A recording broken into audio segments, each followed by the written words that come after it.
Yo mga boss, hello, magandang umaga. Yun, today is Tuesday. Bali, yun, kung makikita nyo sa ating pwesto ngayon, wala tayong stock. Naubos na dahil sa dami ng bumili ng LPG natin ngayon. Ngayon, tayo ay mag-aayos ng ating mga basyo. Yan, mga empty tank. Pagsasama-samahin natin yung mga, kung ano yung mga brand to brand para refill na tayo, hindi na tayo malito.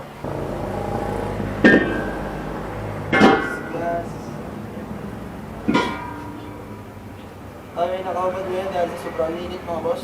Kaya kailangan natin magtubad.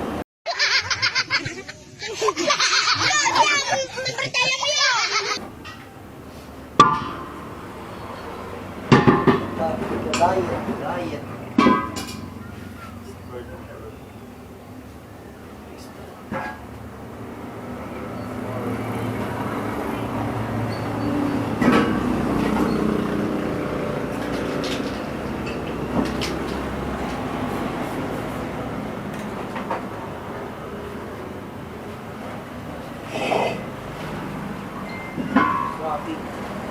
Kung mga gustong umorder ng LPG dyan mga boss, ilalagay ko sa baba, sa taas at baba ng description ang aming mga contact number o Facebook page para makakuha kayo sa amin o maka-order na kayo sa amin ng LPG.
Yun mga boss, tapos na po tayo sa pag-ayos ng ating mga brand ng mga walang laman. Yan, meron tayo Regasco, Shine Gas, Petron Gasol, Solane, Price Gas. Ito, try natin itong i-swap sa Price Gas para maging Price Gas. Kasi luma na siya mga boss.